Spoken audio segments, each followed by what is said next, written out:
Hi guys, Brian here today with a more helpful video. Today we're doing 5 more ways to improve your killer game right away because we did one of those a while ago.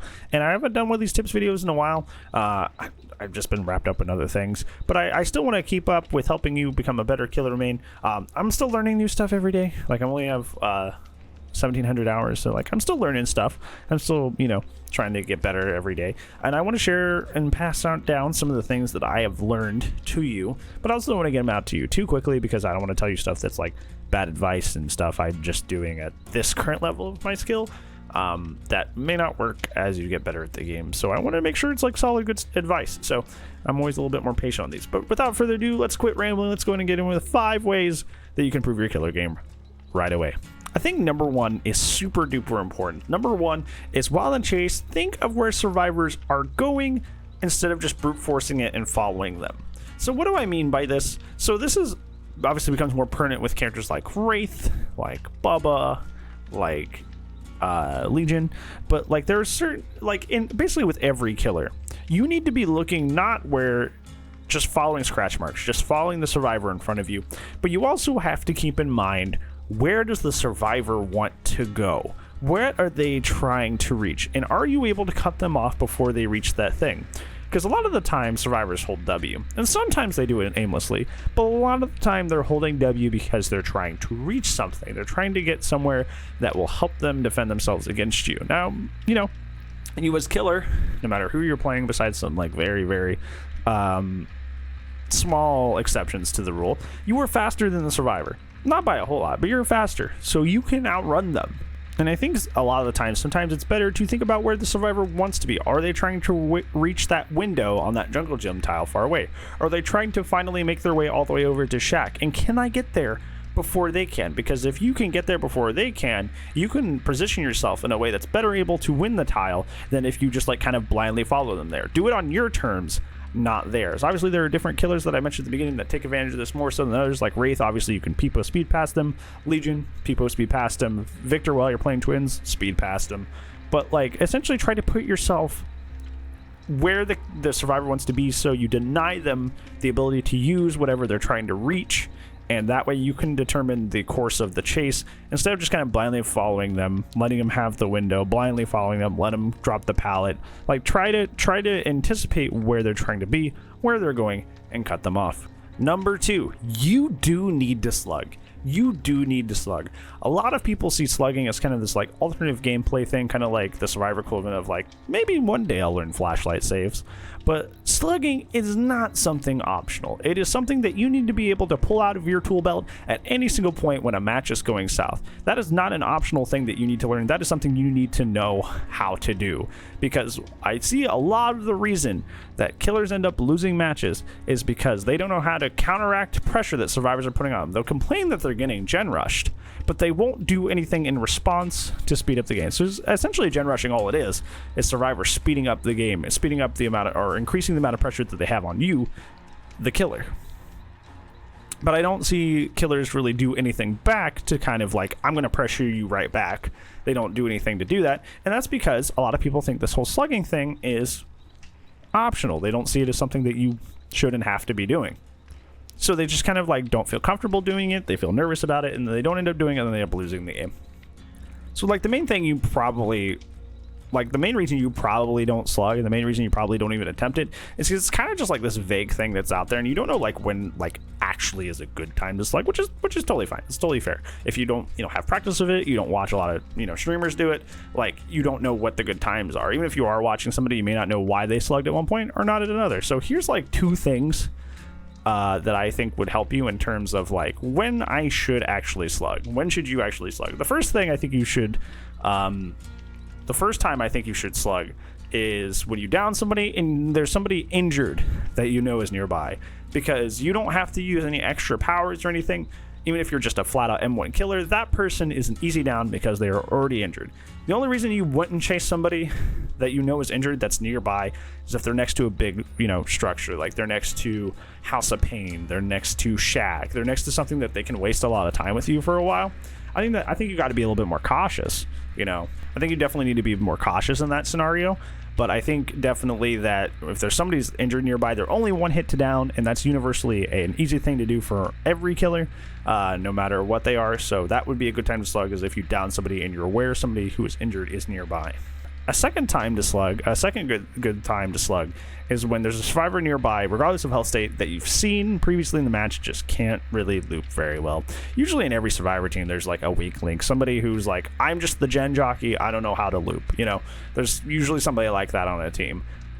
If you see that person nearby, that person that's just the gen jockey, who you know, like you've downed them once before and they've made a really, really dumb mistake, and you're like, wow, I see why you sit on gens all match.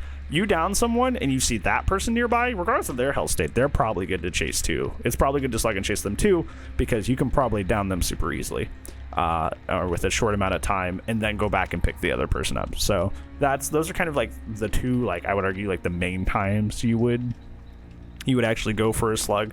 So if you're having a hard time determining when to slug, that would be the two best ways, or two best times to do so. This third one's more of a mentality thing.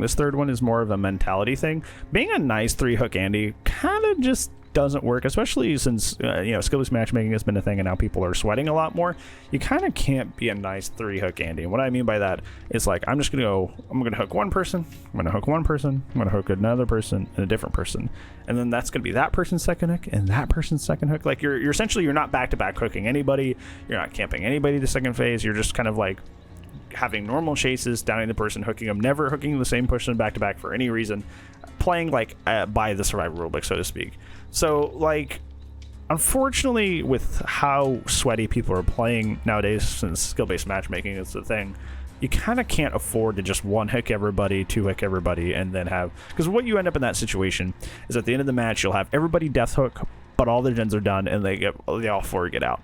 You may have had everybody on death hook because you played nice, but you didn't win the game because you weren't willing to do something that a survivor squad would probably call you like mean or toxic for, right? So the simple answer or correction for this is you have to utilize your 4 tools as killer to catch up. I call them the 4 catch-up tools. Some call them playing toxically, but you have 4 tools to catch up against the survivors. You must camp, whether that be camping somebody to the second phase if they're close, or proxy camping because you notice multiple people are around. You gotta camp. Or you can tunnel. If you suspect that person doesn't have decisive strike, just hook them twice. You don't even, and tunneling doesn't even mean like going for them straight off hook. Like, if you see them again and they hop on a gen, they deactivate DS even if they have it. So go for that person. Don't let them just get away with advancing the objective even though they've come off hook recently. That's just dumb. Just don't let them do that.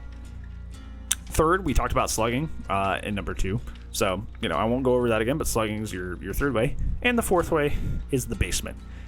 You can put somebody in basement, monitor the basement. It's hard to get a save out of basement. Putting somebody in the basement is like your fourth way to catch up. But don't be afraid to use any of these 4 methods to catch up against the survivor team, because you're afraid of breaking some survivor rulebook. Like, that is what good killers do, and that's what will separate you from being a nice, GG, well-played killer to like a, oh my gosh, that guy's scary killer, even if it means people are salty at you. Okay, number 4. Be unpredictable if your survivors seem aware. This is kind of something that you have to adjust with on the fly. But if you're one of those people that does like normal mind games, like hiding your red stain around a T-wall and that sort of thing, and the survivors always seem to like guess right every time, you're probably facing a good survivor team, which means they've kind of basically seen all the tricks in the book. And it seems like those moments are really perilous, because you're like, man, even my ways I used to outplay these guys, they just seem prepared for. So you have to be like really unpredictable. And I'm not saying do this all the time. Only do this in reaction to a team that seems to know all like the basic ways to avoid getting caught in a loop, or like all the basic mind games. Use these kind of text I'm about to tell you like against people who seem to know all the textbook mind games. So like there are multiple ways you could do this as killer. You could stand still. So instead of like, you go for a moonwalk across the T-wall and you back up and you'll just stand there. Because a lot of the times, especially with survivors who are like really, really aware of the common mind games, is they'll just kind of like run the mind game in the successful way, quote unquote, but they won't even like be super aware or reactive of what you are doing as the killer. They're just like, oh, he's probably going for a moonwalk, so I'm just going to vault the window anyway. But in reality, you're just standing there behind the wall, right? You haven't moved at all. You're just waiting for them to mess up. And a lot of the time they will actually mess up if you just stand there and wait for them to make a mistake. But you got to do it like out of sight. That way they don't clearly see you. They're just standing there, right? But if you hide yourself and just stand there, a lot of the time they'll just like end up vaulting into you or running into you because they're like not really paying attention and just kind of like running the tile the optimal way, and you can get them there. Another thing you can do this is like a double vault. Like I do this a lot at Shack, is like somebody will be running Shack quote unquote the optimal way. I'll vault into Shack as they're coming in, so they'll run back out the door. They'll run towards the window because that's their only other safe way to get away from the killer. And then you just vault back in their faces, and then they're like right there, and they don't make it to the pallet before you can hit them. And that's because, you know, they just wrongly assumed, doing the optimal thing, that, you know, you would never double vault the window, but you did, and now you get the free hit. So just, if you have survivors that seem to know all the basic mind games, do something weird and unpredictable like that to like catch them off guard, because it works more often than you think. Okay, last but not least, number five. Remember, the gens are your objectives, not the chases. This one hurts the most for me, and this is probably my biggest flaw as a killer, which is why I really, really want to tell you about this. This is probably my biggest flaw as the killer, is I really love chases in Dead by Daylight. I like playing them as survivor. I like playing them as killer. Chases are what makes this game really, really fun and super unique, and it's why I still love the game. However, in this, especially in this meta that's been in for so long, chases aren't really what's important in the game, unfortunately. Unfortunately, what's important in the game is doing the gens as quickly as possible and bring as much slowdown as possible to stop the gens. As much as that sucks, you need to be mature and understand that the gens are the objective here. Chasing and downing survivors are not. Does killing somebody and getting them out of the game really like help with this and should be a great thing? Yes.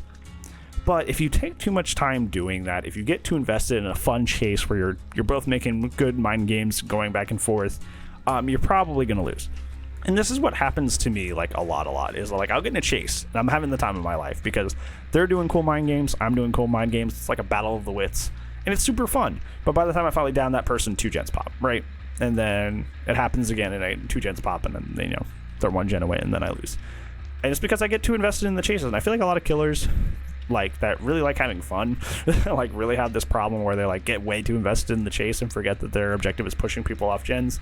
And it sucks when you're having a really, really good chase with like a really, really good survivor, and you're both like, it's like the battle of titans, and it's super fun, and you finally get the first hit, and it's been a while, but you really do just gotta leave them and go check a gen. Like you really do, and it really sucks, and it really hurts to have to leave that really, really fun chase with that really good survivor.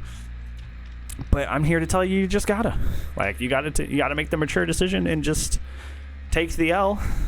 Not even take the L, but just, like, remember that the gens come first, as sucky as that is, at least in the current meta, is the gens come first. And once you can do that, then you're gonna be able to actually, you know, start winning matches when you start patrolling the gens more, breaking chases to go pressure the gens more, instead of just being wrapped up in the chases, despite how fun they are. So yeah, that was 5 more ways to improve your killer game right away. Hopefully you found some of these helpful. If you did, you can let me know by doing the like down below. And also, I upload daily, so if you want to see more of these awesome videos and not have the YouTube algorithm hide them from you, do the sub-baroni. That way it'll keep showing up. Other than that, I don't have anything else for you. Thank you so much for watching. Hopefully these tips helped you. And if I don't see you in the next video, I will see you when I see you, friends.